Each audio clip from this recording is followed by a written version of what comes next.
सोचो तुम एक गेम खेल रहे हो और अचानक से तुम उसी गेम की दुनिया में समन हो जाओ। एक लड़का अपनी पुरानी जिंदगी छोड़कर एक नई दुनिया में एक बेबी की बॉडी में इनकारनेट हो जाता है। एक ऐसी दुनिया जहाँ सिर्फ एक चीज मैटर करती है, टैलेंट। यहाँ 5 साल की उम्र में एक सेरेमनी होती है जो डिसाइड करती है तुम्हारा पूरा फ्यूचर। लेकिन जब हमारे हीरो की बारी आती है उसके पास कोई टैलेंट नहीं होता और यहीं से शुरू होती है एक टैलेंटलेस लड़के की कहानी जो आगे चलकर सबको गलत प्रूव करेगा। इस एनिमे की शुरुआत में हम एक लड़के को देखते हैं जो अपनी जिंदगी का आधा हिस्सा गेम में ही लगा चुका है। नाम है केनिची यामाडा, एक हार्डकोर गेमर। वो एक ऑनलाइन गेम खेल रहा होता है लेकिन तभी अचानक सिर्फ 3 ही साल के अंदर गेम बंद हो जाता है, जिसकी वजह से केनिची थोड़ा डिसअपॉइंटेड हो जाता है और कहता है यार ये गेम बहुत ही जल्दी खत्म हो गया, मुझे कोई एक ऐसा गेम चाहिए जो कम से कम 10 सालों तक चले। और यहीं से उसकी लाइफ का रियल गेम शुरू होता है। तभी अचानक से उसके लैपटॉप पर एक मिस्टीरियस स्क्रीन ओपन होती है एंड उसके सामने एक नए गेम का ऑप्शन आता है, इजी, नॉर्मल और एक लास्ट ऑप्शन हेल मोड, जो सबसे मुश्किल होता है। शायद से कोई नॉर्मल प्लेयर होता तो रुक जाता, पर अपना केनिची नहीं, वो बिना कुछ सोचे सीधा हेल मोड को सेलेक्ट कर देता है। पर गेम का सिस्टम तुरंत वार्निंग देता है, चाहो तो तुम अभी पीछे हट सकते हो, बाद में तुम्हें पछतावा होगा। केनिची बस हल्का सा मुस्कुराता है एंड कहता है गेम में मजा तभी आता है जब उसमें सर्वाइव करना मुश्किल हो। अब गेम केनिची के सामने एक क्लास सिलेक्शन का ऑप्शन रखता है, स्वॉर्डमैन, हंटर, मेज एंड यहाँ तक कि उसमें डीमन किंग क्लास भी होती है। लेकिन केनिची की नजर एक समनर क्लास पर जाती है जिसकी डिफिकल्टी रेटिंग 9 ऑफ द 10 होती है और ये एक फार्मर की क्लास है जो सबसे लो होती है। ऊपर से ये क्लास अभी भी टेस्ट फेज में चल रही होती है, यानी कि इस पर अभी भी काम चल रहा होता है। लोग इस क्लास को अवॉइड करते हैं पर अपने केनिची के दिमाग में सिर्फ एक ही बात होती है, जो क्लास सबसे मुश्किल होती है एंड में वही जाकर पावरफुल बन जाती है और वो समनर क्लास चूज कर लेता है। सिलेक्शन के तुरंत बाद ही केनिची को सांस लेने में दिक्कत होने लगती है, साथ ही उसके सामने सब कुछ धुंधला होने लगता है। अगले सीन में हम एक न्यूबॉर्न बेबी को रोता हुआ देखते हैं।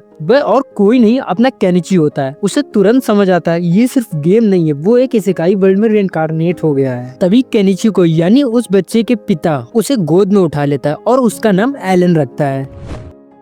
एलन का सिर्फ शरीर ही बच्चे का है पर उसके दिमाग में पुराने एडल्ट गेमर केनिची की सारी यादें होती हैं। वो सिर्फ बेबी होते हुए भी हर चीज क्लियरली सोच और समझ पा रहा होता है। एलन एक बहुत ही गरीब फैमिली में पैदा हुआ था। एलन के माता पिता वहाँ के राजा को टैक्स देते हैं और खेती करते हैं। एलन के पिता का नाम रोडेन होता है, वो एक मेहनती किसान होते हैं और उसकी माँ का नाम थेरेसिया, काइंड और केयरिंग, जो कि एलन से बहुत प्यार करती है। इस दुनिया के लोग सिर्फ जापानीज लैंग्वेज ही समझते हैं एंड साथ ही इस दुनिया में खतरनाक मैजिक बीस्ट भी एग्जिस्ट करते हैं। एलन को समझ आता है ये दुनिया गेम से कहीं ज्यादा खतरनाक और असली है। आगे हम देखते हैं थेरेसिया एलन को सुलाकर चली जाती है। एलन अपनी माँ के जाते ही उठकर अपना स्टेटस खोलने की कोशिश करने लगता है, लेकिन हेल मोड की डिफिकल्टी बहुत ही ज्यादा होने की वजह से उसका स्टेटस ओपन नहीं होता और लगभग फाइनली 1 साल के बाद जाकर वह स्टेटस अनलॉक कर पाता है। स्टेटस में उसका लेवल 1 और क्लास समनर होती है। उसके पास 2 स्किल होती है, समनिंग और क्रिएशन। ये दोनों अलग स्किल होती है। वह जिस स्किल को जितना ज्यादा इस्तेमाल करेगा उसका एक्सपीरियंस उतना ही बढ़ता जाएगा। एलन को शुरुआत में लगता है शायद वो भी समन कर सकता है, इसलिए वह सबसे पहले एक छोटे इंसेक्ट को समन करने की कोशिश करता है। वो अपना पूरा फोकस लगाता है एंड अपनी एनर्जी को कंसंट्रेट करता है। एक बार ट्राई करता है, फिर दोबारा, फिर तीसरी बार, लेकिन कुछ भी नहीं होता। कई बार ट्राई करने के बाद एलन रुक जाता है। उसके चेहरे पर हल्का सा डिसअपॉइंटमेंट दिखने लगता है, ऐसे तो मुझे कुछ भी नहीं समझ आने वाला, मुझे कुछ अलग ट्राई करना होगा। एंड उसे समझ आता है सिर्फ समन करते रहने से काम नहीं चलने वाला। वह थोड़ा शांत होकर सोचने लगता है। तभी उसे याद आता है कि उसके पास एक और एबिलिटी है, क्रिएशन स्किल, एंड वो अपनी क्रिएशन स्किल एक्टिवेट करता है। तभी उसके सामने एक कार्ड अपीयर हो जाता है। आखिरकार इस बार एलन कामयाब हो जाता है, लेकिन तभी दरवाजे की हल्की सी आवाज आती है। एलन तुरंत समझ जाता है कि मॉम आ रही है और वो जल्दी से सोने का नाटक करने लगता है, लेकिन उसका शरीर सिर्फ 1 साल के बच्चे का होता है। एलन इतनी सारी मेंटल एनर्जी यूज करने के बाद काफी थक जाता है एंड फिर वह अपनी ग्रीमवॉर को बंद कर देता है और एलन सच में सो जाता है। अगली सुबह हम देखते हैं एलन के पिता जंगल में लकड़ियां काट रहे होते हैं। उसकी माँ घर के कामों में बिजी होती है। सब कुछ डेली रूटीन जैसा ही चल रहा होता है। एलन भी उठता है और बिना टाइम वेस्ट किए वह सीधे अपनी ग्रीमवॉर खोल लेता है। वो कल बनाए हुए कार्ड को एक्टिवेट करता है एंड ध्यान लगाकर समन करता है। इस बार सच में इंसेक्ट अपीयर हो जाता है, लेकिन वो ग्रीमवॉर से निकलकर सीधा एलन के चेहरे पर बैठ जाता है।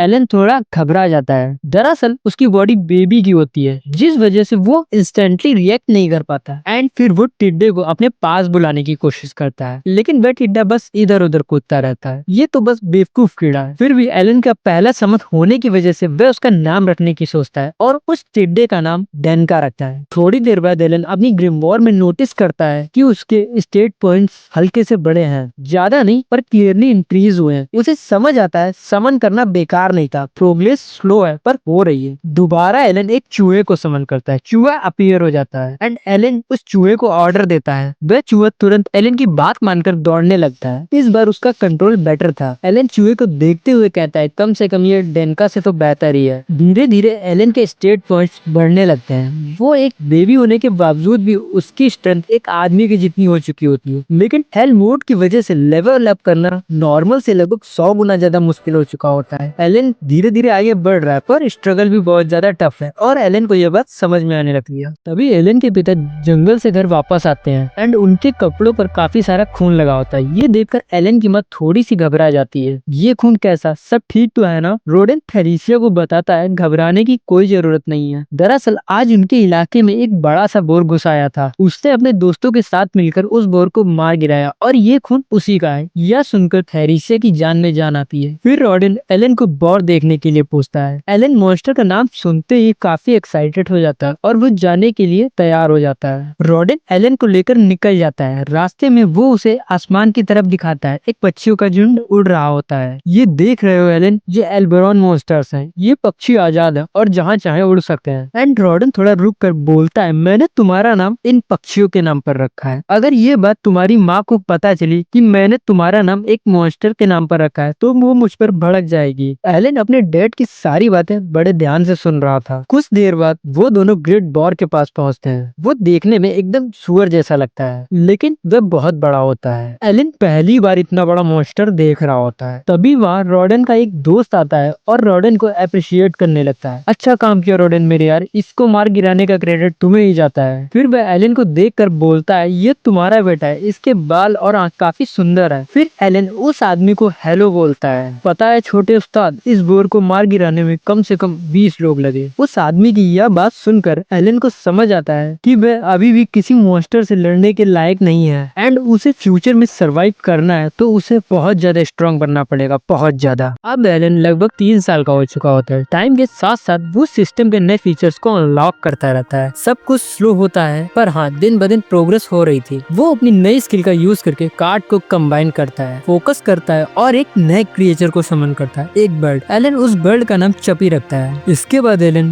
2 एनिमल को समन करता है, एक फ्रॉग जिसकी एबिलिटी जंप करना और एक मोल जिसकी एबिलिटी जमीन के अंदर सुरंग और गड्ढे खोदना। उसकी समनर की क्लास बहुत धीरे धीरे बढ़ रही थी, लेकिन एलन को इस ग्रोथ और प्रोग्रेस में मजा आने लगा है। एलन डिसाइड करता है वो अभी भी किसी मॉन्स्टर से फाइट नहीं लेगा, क्योंकि उसे पता होता है कि वो अभी भी तैयार नहीं है। तभी एलन की फ्रेंड वहाँ आ जाती है जिसका नाम कैरेना होता है। वो एलन के घर के पास में ही रहती है। फिर दोनों मिलकर नाइट फाइट खेलने लगते हैं और धीरे धीरे शाम हो जाती है। तभी एलन के माता पिता घर वापस आ जाते हैं और हम देखते हैं कि थेरेसिया प्रेग्नेंट है। रात के वक्त तीनों एक साथ बैठकर खाना खा रहे होते हैं। फिर थेरेसिया एलन से पूछती है, एलन बेटा तुम आजकल पेड़ पर पत्थर क्यों मारते हो? जंगल में मॉन्स्टर्स आते जा रहे हैं, मैं खुद को ट्रेन कर रहा हूँ ताकि एक दिन मैं उन सभी को रोक सकूं और सबको बचा सकूं। एलन के माता पिता यह सुनकर हंस पड़ते हैं, पर असल में एलन ये देखने के लिए ट्राई कर रहा होता है कि वो समन के अलावा कुछ और कर सकता है कि या नहीं। एलन के पेरेंट्स बताते हैं जब तुम 5 साल के हो जाओगे तब तुम टैलेंट सेरेमनी में हिस्सा ले पाओगे। अगर तुम्हारे अंदर कोई खास टैलेंट हुआ तो तुम फार्मिंग से भी कुछ बेहतर कर पाओगे। अगले दिन हम देखते हैं एलन अपने स्किल की प्रैक्टिस कर रहा होता है। तभी कैरेना फिर नाइट फाइट खेलने के लिए आ जाती है, लेकिन हर बार की तरह एलन इस बार भी हार जाता है। दूसरी तरफ हम देखते हैं थेरेसिया के सामने एक कीड़ा आ जाता है, जिसे देखकर वह घबराकर चिल्लाने लगती है। तभी रोडेन के साथ साथ एलन और कैरेना भी वहाँ पहुँच जाते हैं, लेकिन तभी थेरेसिया के पेट में अचानक से दर्द होने लगता है। तभी रोडेन कैरेना से अपनी मॉम को बुलाने के लिए कहता है। फिर एलन पानी गर्म करता हुआ सोचता है काश मैंने कोई बच्चा पैदा करने वाला गेम खेला होता, लेकिन रोडेन घबराया हुआ होता है और उसे समझ नहीं आता है आगे क्या करना है। तभी कैरेना अपनी मॉम डैड को लेकर आ जाती है, जिसे देखकर रोडेन की जान में जान आती है। तभी कैरेना की मॉम आदमियों को बाहर जाने के लिए कहती है और लात मार कर तीनों को घर से बाहर निकाल देती है। फिर तीनों रात भर बाहर ही रहते हैं एंड सो जाते हैं। हैं। सुबह होते ही बच्चे की रोने की आवाज आने लगती है, जिसे तीनों सुनकर जल्दी से अंदर पहुंच जाते हैं और सब खुश हो जाते हैं क्योंकि थेरेसिया ने एक लड़के को जन्म दिया था।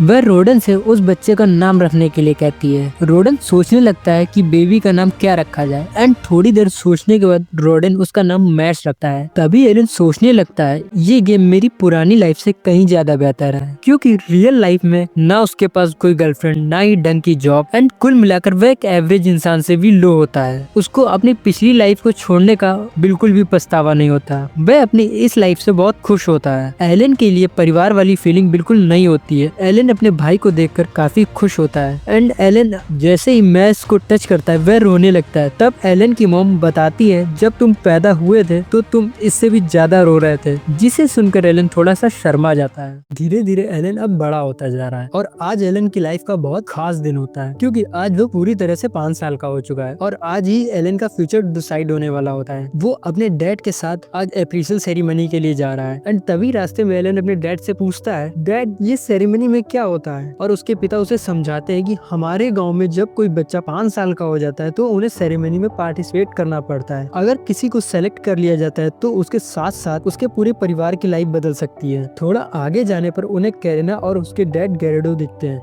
दरअसल वो भी सेरेमनी के लिए ही जा रहे होते हैं। अब सब साथ में उसी जगह जाने लगते हैं जहाँ सेरेमनी होने वाली है। एलन के लिए यह पहली बार होता है कि जब वह किसी दूसरे विलेज आया हो। तभी उसकी नजर अपनी उम्र के बच्चों पर पड़ती है। एलन सोचता है कि शायद ये भी सेरेमनी में हिस्सा लेने आए हैं। उन सभी के कपड़े महंगे, साफ, चमकदार और रॉयल टाइप के होते हैं। एलन तुरंत समझ जाता है कि ये अमीर परिवार से बिलोंग करते हैं। तभी वहाँ एलन को कुछ लोग देखते हैं और ताना मारते हैं, ये तो गुलाम है, क्या ये भी अपना टैलेंट जानने आया है? लेकिन एलन सब सुनकर अंदर ही अंदर गुस्सा फील करता है, लेकिन चुप रहता है। तभी एक बड़े पैलेस के डोर ओपन होते हैं और वहाँ से कुछ प्रीस्ट बाहर आते हैं और बताते हैं, हमारे गॉड ऑफ क्रिएशन ने सभी को एक बराबर मौका दिया है, चाहे कोई गुलाम हो या अमीर। एंड वो आगे बताते हैं, हमारे कई महान लॉर्ड्स भी कभी गुलाम परिवार से ही आए थे। ये सुनते ही पूरा गाँव शॉक्ड हो जाता है। सच में क्या ये मुमकिन है? और इसी कंफ्यूजन के बीच सेरेमनी का माहौल और भी ज्यादा इंटेंस हो जाता है। फिर एलन और बाकी सभी कंटेस्टेंट्स महल के अंदर एंटर हो जाते हैं और एंटर होते ही एलन की नजर 3 बड़े स्टेचुओं पर पड़ती है, जिनमें से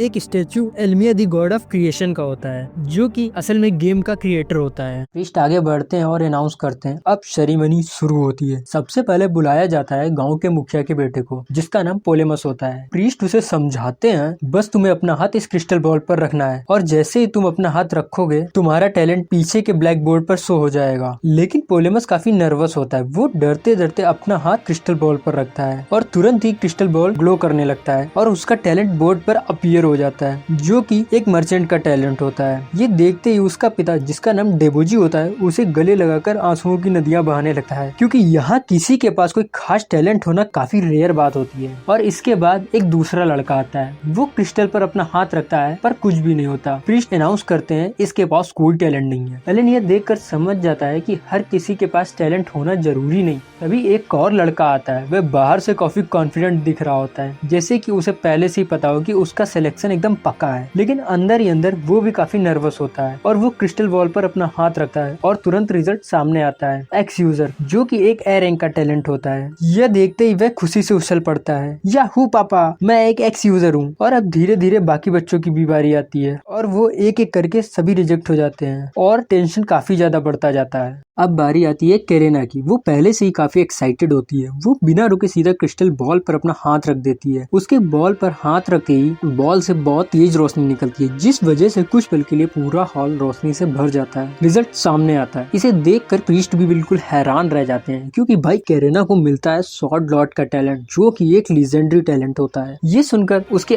आसपास के सभी लोग शॉक हो जाते हैं। एक गुलाम की बेटी में इतना हुनर। और एलन भी मन ही मन सोच रहा होता है, मुझे तो पहले से ही पता था कैरेना के पास कोई ना कोई खास टैलेंट जरूर है, तभी तो वो इतनी ज्यादा ताकतवर है। एंड फाइनली अब बारी आती है एलन की। लेकिन एलन को पहले से ही पता होता है कि उसे समनर की क्लास मिलेगी, लेकिन उसे जरा भी अंदाजा नहीं होता कि आगे क्या होने वाला है। जैसे ही एलन क्रिस्टल बॉल पर हाथ रखता है, पहले तो कुछ भी नहीं होता, फिर अचानक से क्रिस्टल बॉल से इतनी तेज रोशनी निकलती है कि एलन की आंखों के आगे सब सफेद हो जाता है। रोशनी की वजह से एलन अपना बैलेंस खो देता है और पीछे गिर जाता है। वो खुद को संभालते हुए वापस खड़ा हो जाता है और जल्दी से प्रीस्ट के पास जाकर अपना टैलेंट पूछने लगता है। प्रीस्ट कुछ पल शांत रहने के बाद बोलता है, तुम्हारे पास कोई टैलेंट नहीं है। ये सुनते ही एलन काफी ज्यादा सरप्राइज्ड हो जाता है और वो तुरंत बोर्ड की तरफ देखता है। उसके दिमाग में सिर्फ एक ही सवाल घूम रहा होता है, ये कैसे हो सकता है। वो मन ही मन गेम के क्रिएटर को कोसने लगता है। उसे लगता है शायद से क्रिएटर की किसी गलती की वजह से उसका टैलेंट बोर्ड पर शो ही नहीं हुआ।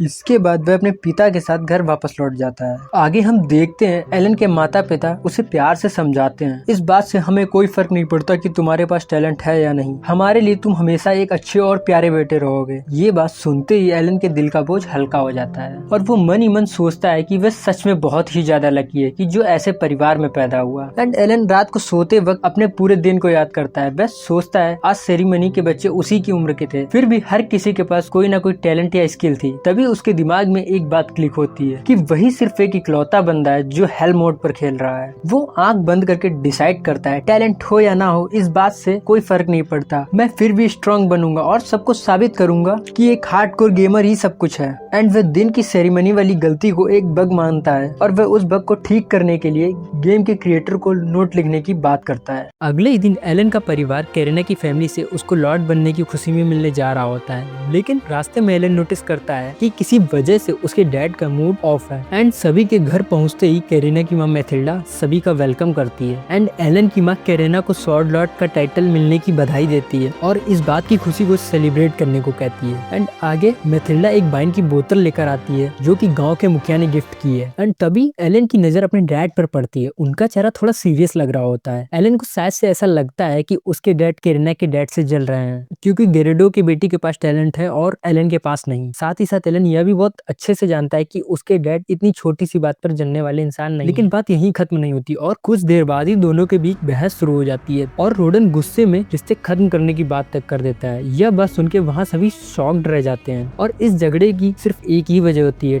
टैलेंट। रोडन के हिसाब से गेरेडो की फैमिली अब उनसे ऊपर है और यह सिर्फ और सिर्फ रोडन की गलत फहमी होती है। लेकिन गुस्से में बात धीरे धीरे यहाँ तक पहुँच जाती है कि दोनों एक दूसरे पर लड़ने के लिए टूट पड़ते हैं। लेकिन तभी दोनों की वाइफ्स आगे आती हैं और अपने अपने पतियों को शांत कराती हैं एंड आगे बच्चों को बताती हैं कि वह सब बचपन के दोस्त हैं और सभी साथ बड़े हुए और साथ सपने देखे और तो और शादी भी एक साथ ही की। बस उसी पल से माहौल धीरे धीरे नॉर्मल हो जाता है और दोनों के बीच गलत फहमियां भी खत्म हो जाती हैं एंड आखिर में सब साथ मिलकर एंजॉय करते हैं। अगली सुबह हम देखते हैं गेरुडो को एक आदमी बताता है कि उसकी बेटी से नाइट लीडर मिलने आने वाला है और यह सुनने के बाद वह सभी गांव में इकट्ठा होते हैं और तभी इसी बीच एलन की नजर एक लड़के पर पड़ती है। वह देखते ही पहचान जाता है ये तो सेरेमनी वाला एक्स यूजर डोगोरा है। एक्स यूजर एलन को देखते ही कमजोर कहकर चिढ़ाने लगता है। उसके लिए एलन बस एक लड़का है जिसके पास ना तो कोई टैलेंट है और ना ही कोई खास स्किल। यह सुनते ही एलन की फ्रेंड कैरेना भड़क जाती है एंड डोगोरा को सबक सिखाने की कोशिश करने लगती है। लेकिन तभी वहाँ नाइट लीडर की एंट्री होती है और माहौल एकदम शांत हो जाता है। आगे लीडर आता है और मुखिया की तरफ देखते हुए कैरेना को बुलाने के लिए कहता है। कैरेना एक्साइटमेंट के साथ उनके सामने पहुंचती है और सीधी खड़ी होकर अपना इंट्रोडक्शन देती है, मैं हूँ स्वॉर्ड लॉर्ड कैरेना।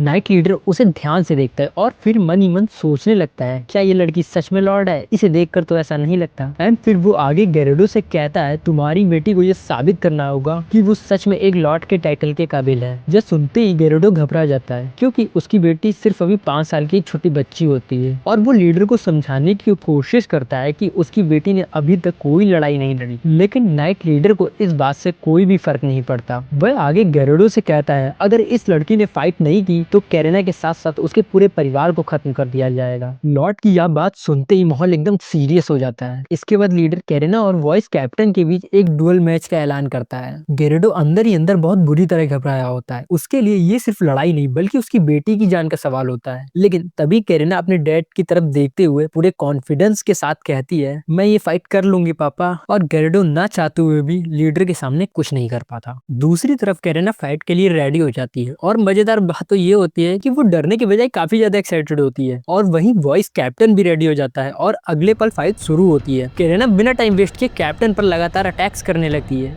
ये देख साइड में खड़ा एक्स यूजर पूरी तरह हैरान रह जाता है। ये लड़की मेरी उम्र की होने के बाद भी इतनी ज्यादा ताकतवर कैसे कैसे। लेकिन वॉइस कैप्टन भी कोई हल्का अपोनेंट नहीं होता और वो फिर एक मौका देखते ही आगे बढ़ता है और कैरेना को एक जोरदार किक मारता है। कैरेना सीधी दीवार से जाकर टकरा जाती है। यह देखते ही गेरडो, एलन और एलन के पिता का दिमाग एकदम खराब हो जाता है, क्योंकि कैरेना स्वॉर्ड लॉर्ड होने के साथ साथ आखिर वो सिर्फ एक 5 साल की बच्ची ही होती है और इसके अलावा कैप्टन के पास लड़ाई का अच्छा खासा एक्सपीरियंस होता है। लेकिन आगे जो होने वाला है वो किसी ने एक्सपेक्ट भी नहीं किया होगा। कैरेना दोबारा अपने पैरों पर खड़ी हो जाती है और उसके अंदर से एक अजीब सा ऑरा निकलने लगता है। यह देख के नाइट लीडर हैरान रह जाता है और वहीं वॉइस कैप्टन की आंखें फटी रह जाती हैं। कैरेना फिर से वॉइस कैप्टन पर बहुत तेजी के साथ लगातार अटैक्स करने लगती है और कैप्टन को डिफेंस करने का मौका तक नहीं मिलता। कैरेना का हर एक अटैक पहले से ज्यादा हैवी एंड शार्प होता है और आखिरकार वॉइस कैप्टन की तलवार 2 टुकड़ों में टूट जाती है, जिसके बाद नाइट लीडर तुरंत इस फाइट को रोक देता है और कैरेना इसी के साथ जीत जाती है। गेरडो एक पल के लिए बिल्कुल शॉक्ड रह जाता है, फिर वह काफी खुश हो जाता है क्योंकि उसकी बेटी बिल्कुल ठीक ठाक होती है। एलन और उसके पिता और खुद नाइट लीडर भी कैरेना की तारीफ करने से खुद को रोक नहीं पाता। अब नाइट लीडर कैरेना के टैलेंट और उसके फ्यूचर के बारे में बात करने के लिए गेरडो को अपने रेजिडेंस में इनवाइट करता है। अगले सीन में हम देखते हैं रेजिडेंस के अंदर सेरेमनी सिलेक्शन वाले सभी बच्चे अपने अपने डैड के साथ एक लंबी टेबल पर बैठे होते हैं। तभी वह नाइट कैप्टन खुद का इंट्रोडक्शन देता है। मेरा नाम जेनॉफ है और साथ ही मैं नाइट्स का कैप्टन भी हूँ। फिर वो आगे बताता है कि उसे यहाँ किंगडम के कहने पर भेजा गया था और वह सबकी तरफ देखते हुए कहता है, और जो भी मेरा पहले बिहेवियर था मैं उसके लिए आप सभी से माफी मांगता हूँ। फिर जेनॉफ एक अनाउंसमेंट करता है कि इस गाँव का नाम पहले मुखिया के नाम पर रखा जाना था, लेकिन राजा के नए ऑर्डर्स के मुताबिक आज से इस गाँव का नाम कैरेना विलेज होगा। दरअसल कैरेना की स्वॉर्ड लॉर्ड बनने की वजह से इस गाँव की पहचान ही बदल दी है। जेनॉफ की यह बात सुनकर गाँव का मुखिया डेबोजी भी सहमत हो जाता है। जेनॉफ आगे बताता है कि उन्हें इससे पहले भी 2 लॉर्ड मिले, लेकिन वो फेक लॉर्ड्स थे, उनमें कोई हुनर नहीं था और इसी के चलते किंगडम ने नए नियम बनाए ताकि उनके बीच कोई भी फेक लॉर्ड्स ना हो। इस बात से वहाँ बैठे सभी लोग एग्री होते हैं। फिर जेनॉफ गेरडो से उसकी बेटी के साथ इतनी सख्ती बरतने के लिए माफी मांगता है और गेरडो भी यह बात समझकर जेनॉफ को माफ कर देता है। फिर जेनॉफ एक इम्पोर्टेंट बात बताता है, जब कैरेना 12 साल की हो जाएगी तब उसे रॉयल एकेडमी में भेजा जाएगा। एलन यह सुनते ही समझ जाता है कि एकेडमी में सिर्फ वही लोग जा सकते हैं जिनके पास कोई खास टैलेंट होगा। तभी एक्स यूजर डोगोरा बोल पड़ता है कि एकेडमी में जाने वालों में से कोई भी लॉर्ड बन सकता है। तभी डोगोरा के पिता उसे चुप रहने को बोलते हैं। बीच में टोकने के लिए जेनॉफ से माफी मांगता है क्योंकि कोई भी नाइट लीडर की बात बेवजह नहीं काट सकता है। फिर कैरेना एलन की तरफ देखते हुए उसे भी एकेडमी साथ चलने को कहती है, लेकिन डोगोरा फिर एलन को नीचा दिखाने की कोशिश करने लगता है, जिस वजह से कैरेना और डोगोरा के बीच फिर से बहस शुरू हो जाती है। तभी एलन मन ही मन सोचता है, मेरे सामने 5 साल के बच्चे लड़ रहे हैं और बचा रहे हैं, लेकिन एलन का माइंडसेट एंड लाइफ एक्सपीरियंस एक 40 साल के आदमी जितना होता है। और तभी जेनॉफ की नजर एलन पर पड़ती है। ये काले बालों वाला लड़का कौन है? तभी गेरडो बताता है, ये मेरे दोस्त रॉडन का बेटा एलन है। रॉडन का नाम सुनते ही जेनॉफ एकदम रुक जाता है और आगे कहता है, तो तुम बोर हंटर रोडान हो जो कि विलेज का हीरो माना जाता है। जेनॉफ कहता है, अगर उसे यह बात पहले पता होती तो वह ऐसा बर्ताव कभी नहीं करता। दरअसल रॉडन खुद भी कंफ्यूज होता है और उसके लिए यह बात भी बहुत अजीब होती कि एक नाइट लीडर आखिर उसे कैसे जानता है, लेकिन फिर भी रॉडन को इस बात पर गर्व महसूस होता है और जेनॉफ अपनी बदतमीजी के लिए अगेन माफी मांगता है। यह सब देख एलन मन ही मन सोचता है कि उसके पिता सच में कमाल के हैं और उसके मन में अपने डैड के लिए रिस्पेक्ट और बढ़ जाती है। 2 इयर्स लेटर अब हम देखते हैं कि एलन खुद को नए लेवल पर अपग्रेड कर रहा है। उसके पास कुछ स्पेशल स्किल्स भी आ चुकी हैं, जैसे फिजिकल एनहेंसमेंट की मदद से वह अपनी स्ट्रेंथ को कई गुना तक बढ़ा सकता है। और इतना ही नहीं, एलन ने अब एफ रैंक क्रिएचर को भी अनलॉक कर लिया है। लेकिन एलन एफ रैंक क्रिएचर को समन करने की सोचता है और मन ही मन काफी खुश होता है, क्या पता उसका अगला समन कोई पावरफुल क्रिएचर या फिर कोई ड्रैगन हो। लेकिन असल में बात यह है, कोई नया क्रिएचर समन करने के लिए उसे 2 कार्ड को एक साथ कंबाइन करना पड़ेगा, ठीक वैसे ही जैसे उसने पहले चपी को समन करने के लिए किया था। इसलिए एलन फैसला करता है कि ये काम वो कल करेगा क्योंकि वह इस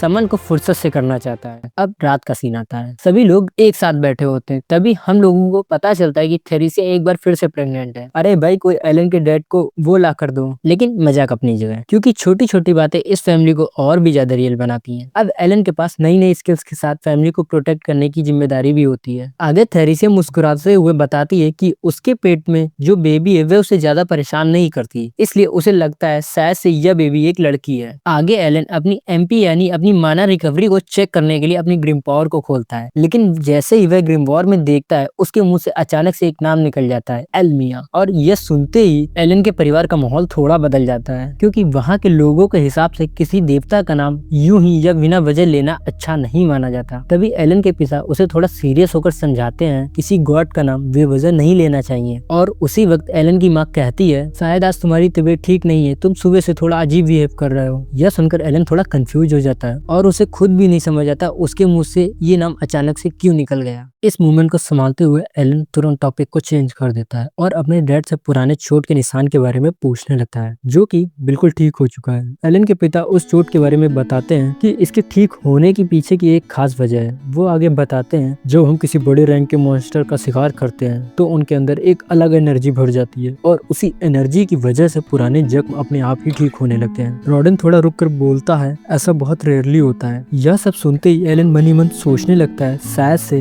यह भी एक हाई रैंक स्किल है। एलन को धीरे धीरे समझ आने लगता है उसके डैड मामूली हंटर नहीं है, बल्कि वह काफी एक्सपीरियंस एंड स्ट्रॉन्ग है। भले ही एलन अपने डैड का एग्जैक्ट लेवल नहीं देख सकता, लेकिन उसे इतना तो क्लियर होता है कि उसके डैड काफी ऊंचे लेवल पर है। और यहीं पर एलन के अंदर भी स्ट्रॉन्ग बनने की भूख बढ़ जाती है और वह अपने आगे के लेवल्स को अनलॉक करने की सोचने लगता है। लेकिन उसे यह बहुत ही अच्छे से पता होता है कि सिर्फ हाई रैंक मॉन्स्टर का शिकार करने से ही उसका लेवल तेजी से ग्रो हो सकता है। लेकिन प्रॉब्लम ये होती है, फार्मर्स और गुलाम को अपनी मर्जी से शिकार करने की आजादी नहीं होती। उन्हें सिर्फ तभी जाने दिया जाता है जब मुखिया के ऑर्डर से मिले हो, और यही एलन के लिए लेवल अप करने की सबसे बड़ी रुकावट होती है। तभी वह अपने डैड से कहता है वह भी उनके साथ शिकार पर जाना चाहता है ताकि एलन जल्दी से लेवल अप करके स्ट्रॉन्ग बन सके। लेकिन रॉडन उसे साफ मना कर देता है, वो थोड़ी स्ट्रिक्टली लेकिन शांत लहजे में, तुम अभी बहुत छोटे हो, शिकार पर जाना खेल नहीं, वहाँ तुम्हारी जान भी जा सकती है। फिर वो एलन को समझाता है कि फिलहाल वह घर पर ही रहकर अपनी माँ के छोटे मोटे कामों में हेल्प करे। ये सुनते ही एलन थोड़ा डिसपॉइंट हो जाता है, लेकिन वो भी अंदर से इस बात को समझता है उसके डैड ये सब उसकी भलाई के लिए ही कह रहे हैं। अब रात का समय आता है, सोने से पहले एलन अपनी ग्रिमवॉर को खोलता है और इस बार क्रिएटर के मेल को चेक करता है। जैसे वो मेल को पढ़ता है उसके चेहरे पर स्माइल आ जाती है, क्योंकि गेम के क्रिएटर ने आखिरकार उस ग्लिच को फिक्स कर दिया है। अब एलन अपने पॉइंट्स और रैंक सही तरीके से देख सकता है, जहां पहले उसे सिर्फ ई रैंक दिखता था। अब एलन को साफ साफ दिखने लगता है उसकी हर स्किल का अपना अपना रैंक है। और अब चौंकाने वाली बात यह है कि उसका ओवरऑल रैंक लगभग उसकी फ्रेंड कैरेना के बराबर पहुंच चुका है। ये देखकर एलन काफी खुश होता है और साथ ही साथ उसकी एक्साइटमेंट काफी बढ़ जाती है और वो डिसाइड करता है कि वो अपनी इनहेंसमेंट स्किल को टेस्ट करेगा। इस छोटे से टेस्ट के लिए वो डेनका को चुनता है। डेनका की कार्ड पर स्किल एक्टिवेट करने के बाद एलन जैसे ही डेनका को समन करता है उसे तुरंत कुछ अलग महसूस होता है। डेनका ग्लो कर रहा होता है और पहले से वो बहुत ज्यादा शांत होता है। उसका लेवल क्लियरली अप हो चुका होता है, यानी एलन की स्किल सच में काम करती है। लेकिन तभी अचानक से वहाँ एलन की मॉम आ जाती है और डेनका को देखकर घबरा जाती है और वह बिना कुछ सोचे समझे ही तुरंत डेनका को कुचल देती है। और हर बार समन खत्म होने पर एलन के बफ्स कम हो जाते हैं और यह सब इतना जल्दी होता है कि एलन कुछ भी समझ नहीं पाता। अगली सुबह रॉडन शिकार पर जाने के लिए तैयार हो जाता है। एलन और थेरेसिया उसे दरवाजे तक छोड़ने आते हैं। फिर रॉडन अपनी फैमिली को अलविदा कहकर वहां से निकल जाता है। अब सीन एलन पर आता है। आज उसके माइंड में कुछ नया करने का प्लान चल रहा होता है।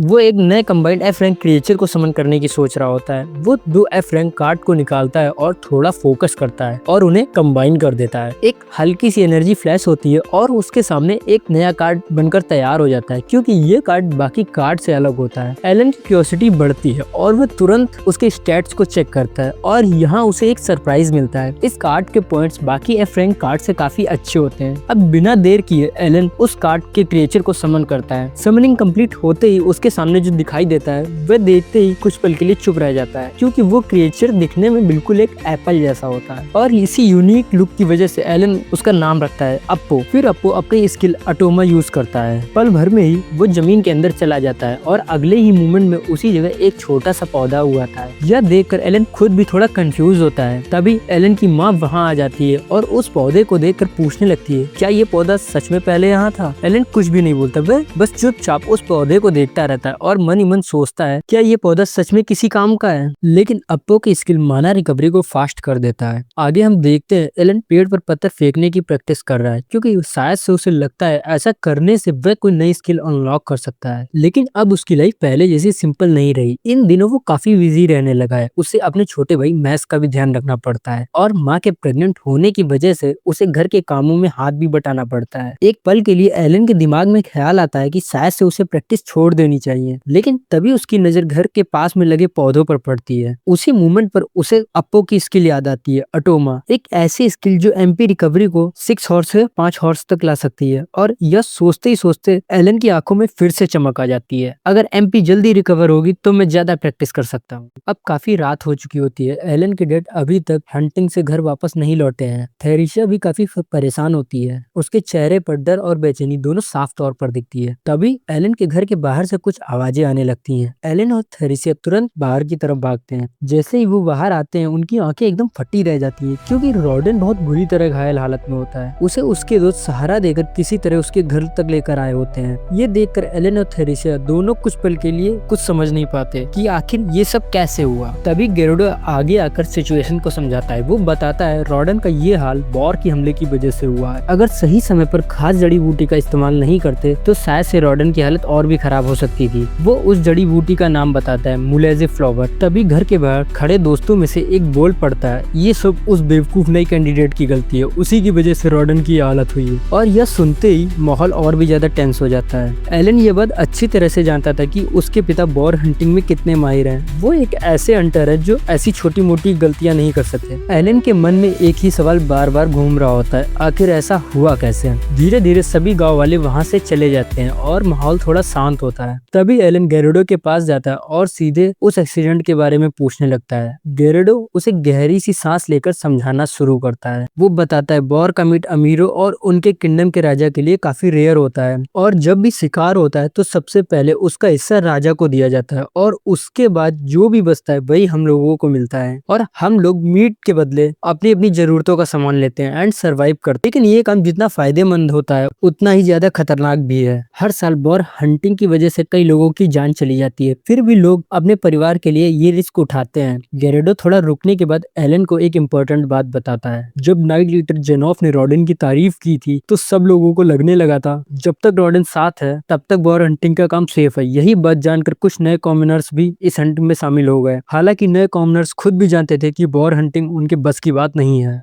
गांव के मुखिया के ऑर्डर की वजह से ना चाहते हुए भी उन्हें नए कॉमनर्स को साथ में ले जाना पड़ा। हंट से कुछ दिन पहले तक इन नए कॉमनर्स ने पूरे मिशन को हल्के में लिया और प्रैक्टिस को भी सीरियसली नहीं लिया, और ना ही ठीक से स्ट्रेटेजी पर ध्यान दिया। फिर वो दिन आया जिस दिन बॉर हंट होना था। जैसे ही बॉर सामने आया नए कॉमनर्स पूरी तरह घबरा गए और डर के मारे उन्होंने रॉडन की सारी स्ट्रेटेजी बिगाड़ दी। और तभी अचानक से उनमें से एक नया कॉमनर सीधे बॉर के सामने आ गया। बॉर को देखते ही उसकी हालत इतनी खराब हो गई थी कि वो वहां से डर के मारे हिल भी नहीं पा रहा था। लेकिन उसी मोमेंट पर रॉडन बिना कुछ सोचे उस कॉमनर को बचाने के लिए आगे कूद पड़ा, और अगले ही पल बॉर का पूरा हमला रॉडन पर आ गया, जिसकी वजह से वो बहुत बुरी तरह जख्मी हो गया। बात एकदम क्लियर होती है, बॉर हंट कोई खेल नहीं होता। ये किसी नौसिखिए की बस की बात नहीं होती। इसके लिए चाहिए होता है एक्सपीरियंस, कंट्रोल और लगातार प्रैक्टिस। एंड आगे गेरेडो रॉडन की फैमिली को उसका ध्यान रखने को बोलता है और वहां से चला जाता है। एलन चुपचाप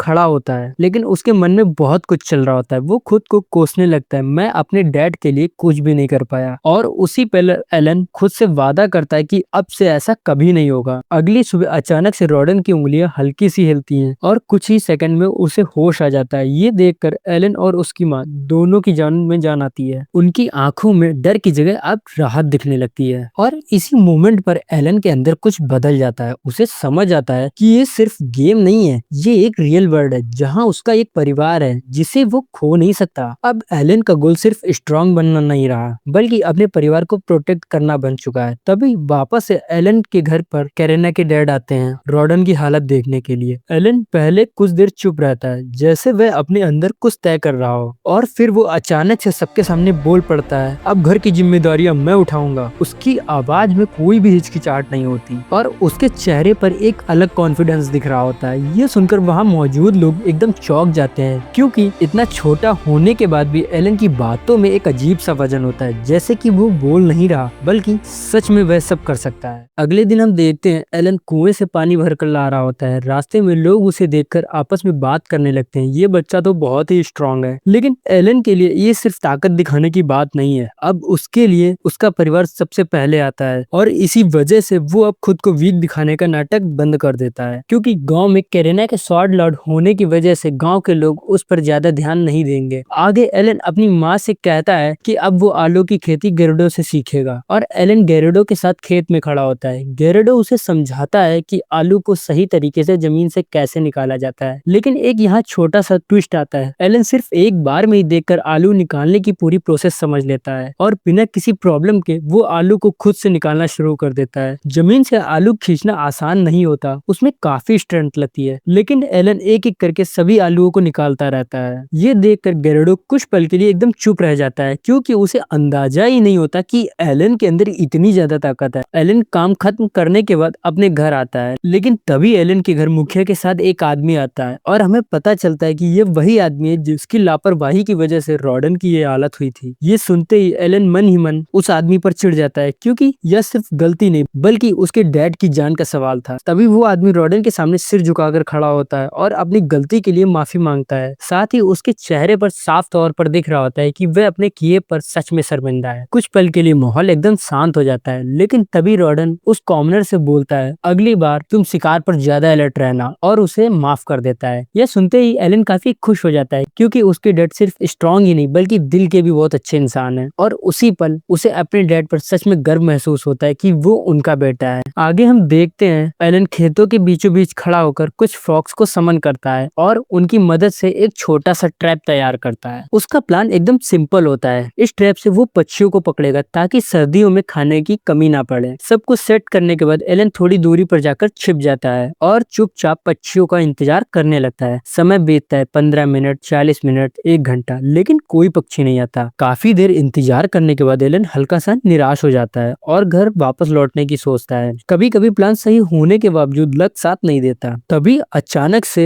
एलन को एक तेज आवाज आती है। वह तुरंत ही समझ जाता है कि वो आवाज एक परिंदे की है। वो पक्षी धीरे धीरे एलन के ट्रैप्स की तरफ बढ़ता जा रहा होता है, लेकिन अगले पल ही एलन बिल्कुल शॉक्ड रह जाता है। वह पंछी एलन के सारे ट्रैप को इजीली तोड़ देता है, क्योंकि वो ट्रैप सिर्फ छोटे और मामूली पंछियों के लिए होते हैं। अब वो मॉन्स्टर एलन के सामने होता है। वह एल्बोरॉन एक खतरनाक बी रैंक मॉन्स्टर है। यह देखकर एलन अपने कदम पीछे हटा लेता है। उसकी पहली इंस्टिंक्ट यही होती है, यहाँ से निकल जाओ। लेकिन तभी उसके दिमाग में एक ख्याल आता है कि मेरी स्किल अब पहले जैसी नहीं है, मैं पहले से ज्यादा स्ट्रांग हो चुका हूँ। इसी के साथ एलन के अंदर एक जज्बा जागता है।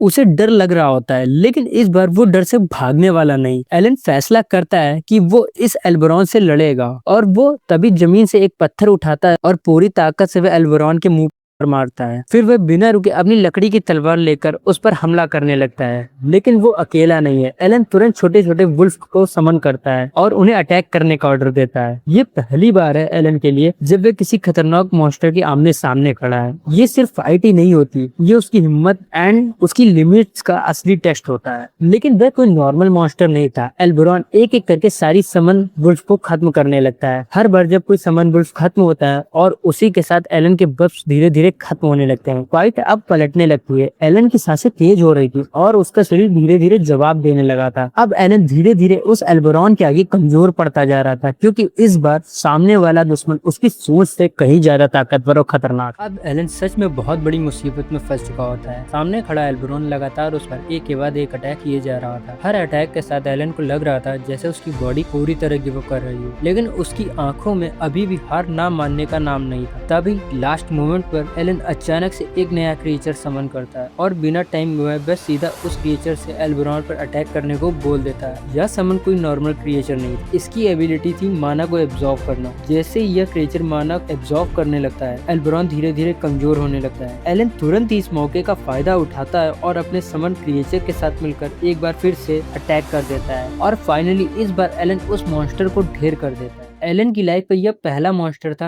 जिसने उसे हंट किया था, और वह इस बात से काफी खुश भी था। एलन उस हंट किए मॉन्स्टर को लेकर घर पहुंचता है। जैसे ही वहां मौजूद लोग उसे उस मॉन्स्टर के साथ देखते हैं, सभी के चेहरे पर हैरानी साफ दिखाई देने लगी है। किसी को भी अपनी आंखों पर यकीन नहीं होता कि आखिरकार एलन ने इस डेंजरस एल्बोरॉन को कैसे हंट कर लिया। किसी छोटे बच्चे के लिए इतने खतरनाक मॉन्स्टर को हंट करना यह उनके लिए काफी सरप्राइजिंग बात होती है। तभी गेरुडो की नजर एल्बोरॉन की बॉडी पर पड़ती है, जहाँ किसी के काटने के निशान जैसे बने थे। वह तुरंत ही एलन की तरफ देखता है और उन निशानों के बारे में पूछने लगता है, लेकिन एलन सच नहीं बता सकता था, क्योंकि अगर उसने सच बता दिया तो उसके समनिंग और पावर का सीक्रेट सबके सामने आ सकता है। ऐसे में एलन सिचुएशन को थोड़ा संभालते हुए जवाब देता है, यह निशान उसी के हैं। अरे वो अचानक से मॉन्स्टर मेरे सामने आ गया और मैं बिना सोचे समझे उस पर टूट पड़ा और मैंने अपने मुंह से ही उस पर अटैक कर दिया, जिस वजह से दांत के निशान है। एंड आगे हम देखते हैं गेरेडो एलन को समझाने लगता है कि इस मॉन्स्टर के अंदर ब्लड और बाकी बेकार की चीजें निकाल दी जाएं तो यह काफी हल्का हो जाता है और आखिर हमारे पास खाने लायक मांस ही बचता है। साथ ही इसके पंख भी काफी कीमती होते हैं जो अच्छी कीमत पर बेचे जा सके। इसके बाद हमें पता चलता है गेरेडो को मॉन्स्टर हंट करने से लेकर उन्हें सेल करने तक का काफी अच्छा खासा नॉलेज होता है। फिर गेरेडो आगे बताता है इस मॉन्स्टर के ज्यादातर हिस्से हमें अपर क्लास को देने पड़ते हैं, क्योंकि यहाँ के रूल के हिसाब से जंगली मॉन्स्टर का शिकार करने पर लगभग 60% टैक्स किंगडम को देना पड़ता है। हालांकि छोटे मोटे जानवर जैसे रैबिट वगैरह पर कोई टैक्स नहीं लगता। यह सुनकर एलन को यह सिस्टम थोड़ा अजीब लगता है और वह इसे घाटे का सौदा मानता है। तभी गेरेडो थोड़ा रुकता है और एल्बरॉन की बॉडी से कुछ निकालता है। एलन की नजर जैसे ही उस चीज पर पड़ती है उसकी क्यूरियोसिटी तुरंत बढ़ जाती है। वह एक छोटा सा स्टोन होता है। गेरेडो उसे दिखाते हुए बताता है ये स्टोन हर मॉन्स्टर्स में नहीं मिलता, बल्कि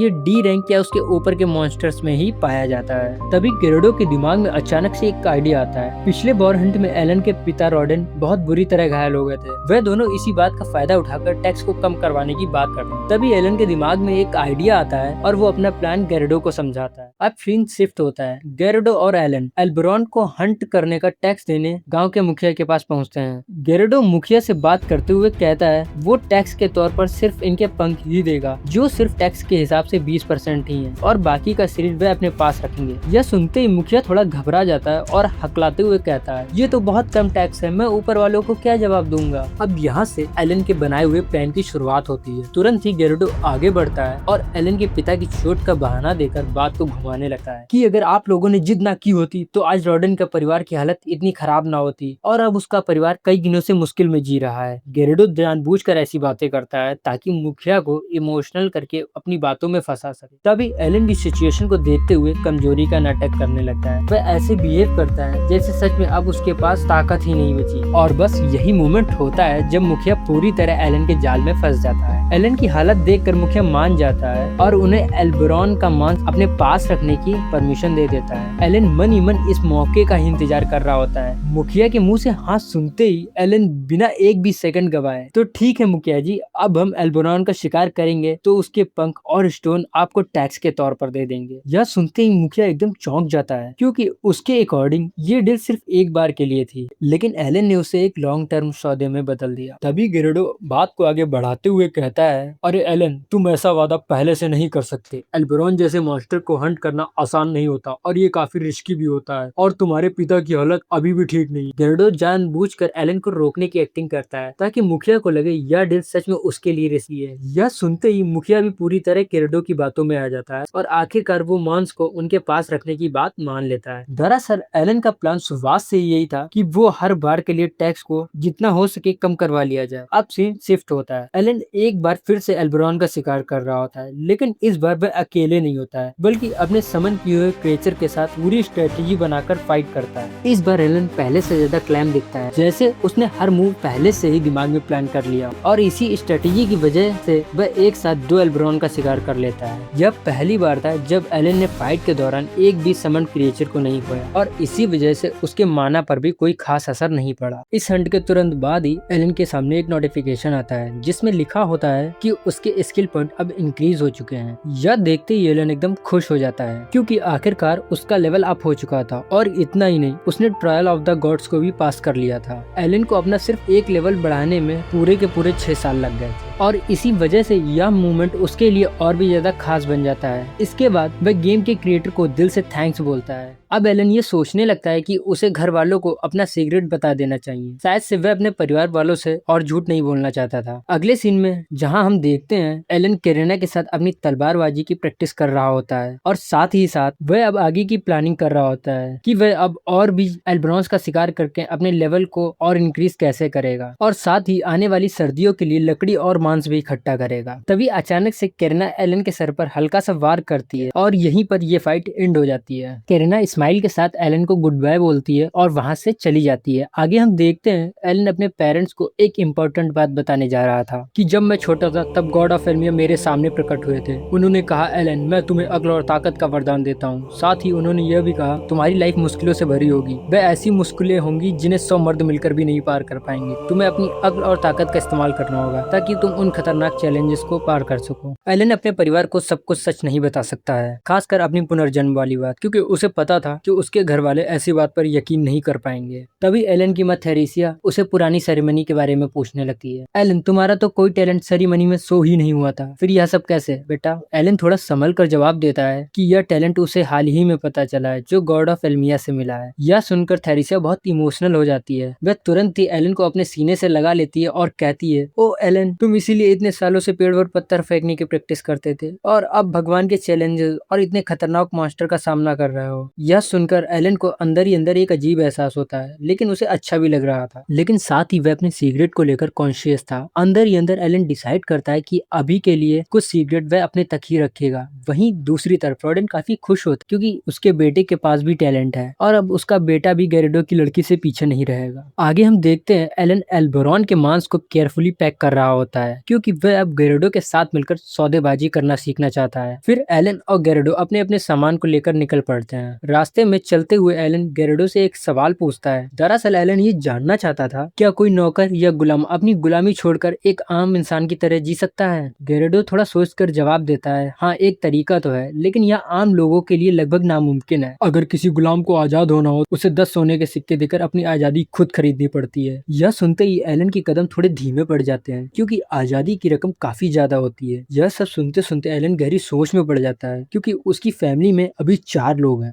हाल में ही एक और बेबी आने वाला है। अब एलन समझ चुका है अपनी फैमिली को आजाद कराने के लिए उसे लगभग 50 सोने के सिक्कों की जरूरत पड़ेगी। यह सोचकर वह मनी मनी ठोस फैसला करता है, चाहे उसे कितने ही खतरनाक मॉन्स्टर्स का सामना क्यों ना करना पड़े, वह एक दिन अपनी फैमिली को जरूर आजाद कराएगा। एलन की आंखों में हम साफ तौर पर देख सकते हैं वह अपने परिवार के लिए कुछ भी कर जाएगा। अब वह दोनों एक शॉप के अंदर पहुंच चुके होते हैं। एलन चुपचाप खड़ा होकर गेरेडो को बहुत ध्यान से ऑब्जर्व करता है कि वह किस तरह हर छोटी से छोटी बात का इस्तेमाल करके सौदेबाजी को अपने पक्ष में करता है। गेरेडो कभी सामान की क्वालिटी पर सवाल उठाता है तो कभी मार्केट की कीमतों का हवाला देकर सेलर को सब्टली प्रेशर करता है, जिससे सामने वाला खुद ही प्राइस कम करने लगा है। एलन भी अब वही टेक्निक अपनाने की कोशिश करता है। वह धीरे धीरे कॉन्फिडेंस के साथ बात करता है और 5 पैकेट एल्बेरॉन मीट के बदले आटा और नमक हासिल कर लेता है। इसके बाद वह दूसरी दुकानों पर भी यही तरीका अपनाता है और हर बार थोड़ा थोड़ा बेहतर परफॉर्म करता है। फाइनली अब एलन समझ चुका होता है कि सौदेबाजी सिर्फ चीजों का लेन देन ही नहीं बल्कि दिमाग और बातचीत का खेल है। अब एलन फैसला करता है कि वह सौदेबाजी को सिर्फ देख कर ही नहीं बल्कि पूरी तरह से मास्टर करेगा। इसलिए वह मार्केट में जाकर अलग अलग दुकानों, प्राइजेस और डील्स पर खुद रिसर्च करने का प्लान बनाता है ताकि वह बिना किसी हेल्प के हर सौदा अपने पक्ष में कर सके। अगली बार एलन अकेले ही बाजार जाता है। इस बार वह और भी ज्यादा कॉन्फिडेंट होता है। वह अपने हंट किए हुए एल्बेरॉन्स के मांस के बदले घर का जरूरी सामान लेता है। इस बार साफ तौर पर दिखता है कि वह इस काम में काफी माहिर हो चुका है। अब एलन सिर्फ सामान ही नहीं बेचता बल्कि हर दुकानों पर अलग अलग स्ट्रेटेजी अपनाता है, कहीं क्वालिटी का प्रेशर तो कहीं रेगुलर कस्टमर होने का फायदा उठा बेटर डील्स निकालता है। इसके बाद एलन सारी ऑब्जर्वेशन को अपनी ग्रिमबोर में लिखना शुरू करता है, जैसे 1 पैकेट मांस के बदले 5 किलो आटा, 2 पैकेट मांस के बदले 4 दिन जलाने की लकड़ियां और भी कई छोटे छोटे नोट। एलन की ग्रिमबोर सिर्फ स्टेटस के लिए ही नहीं बल्कि उसकी पर्सनल बिजनेस गाइड बनती जा रही थी, जहां पर वह अपनी हर गलती एंड डील्स को नोट करता है। अब कुछ कैलकुलेशन करने के बाद एलन को अंदाजा होता है उसे अपनी फैमिली को गुलामी से आजाद करने के लिए लगभग 50 गोल्ड कॉइंस जमा करने होंगे, जिसके लिए उसे 500 एल्बेरॉन्स का शिकार करना होगा। इस बात से साफ हो जाता है उसके लिए यह गोल आसान नहीं होने वाला। एलन अब समझ चुका होता है कि उसे क्या करना है और अगर सब कुछ सही रहा तो उसे ये हासिल करने में कुछ ही साल लगेंगे। उसके चेहरे को देखकर ये साफ पता चलता है कि उसे खुद पर पूरा भरोसा है, क्योंकि उसके पास सिर्फ फिजिकल स्ट्रेंथ ही नहीं बल्कि क्रिएचर को कंट्रोल करने की भी एबिलिटी थी और यही चीज उस पूरे काम को उसके लिए और भी आसान बना देगी। एलन के चेहरे पर एक कॉन्फिडेंटल स्माइल आ जाती है, जैसे उसे पहले से ही अपने फ्यूचर का अंदाजा हो। अब एलन एक दवाइयों की दुकान में एंटर करता है और वहां जाकर माना रिकवरी की दवा के बारे में पूछता है, लेकिन दुकानदार साफ मना कर देता है क्योंकि माना रिकवरी की दवाइयां बहुत महंगी होती हैं और वो उन्हें अपनी दुकान में नहीं रख पाता। इसके बाद एलन की नजर वहां रखी कुछ जड़ी बूटियों पर पड़ती है और वह क्यूरियोसिटी में उनकी इमेज बनाने को ट्राई करता है। और हैरानी की बात तो ये होती है उसने खुद भी ये एक्सपेक्ट नहीं किया था कि ये काम करेगा। उसके ग्रिमबोर में उन जड़ी बूटियों की इमेज सच में बन जाती है और इसी वजह से एलन हर बार कुछ ना कुछ नया ट्राई करते रहने को सोचता रहता है। तभी एलन दुकानदार से एक खास फूल के बारे में पूछता है, मुलेज़िफ़ फ्लावर, और ये वही फूल था जिसने एलन के पिता की जान बचाई थी। दुकानदार थोड़ा सोच कर जवाब देता है कि करीब 1 महीने पहले उसके पास इस फ्लावर का सिर्फ एक पीस था, लेकिन ना चाहते हुए भी उसे वो फ्लावर बेचना पड़ा। ये सुनते ही एलन तुरंत समझ गया था कि वो फ्लावर आखिर किसने लिया होगा। एलन तुरंत गेरेडो का नाम लेता है। जैसे ही दुकानदार ये नाम सुनता है वह थोड़ा चिढ़ जाता है। हाँ, वही पागल गेरेडो, मुझे ना चाहते हुए भी वो फ्लावर उसे देना पड़ा। वो बार बार रिक्वेस्ट कर रहा, यहाँ तक कि वो बच्चों की तरह रोने लगा था। दुकानदार की इन बातों से साफ पता चलता है कि रोडेन और गेरेडो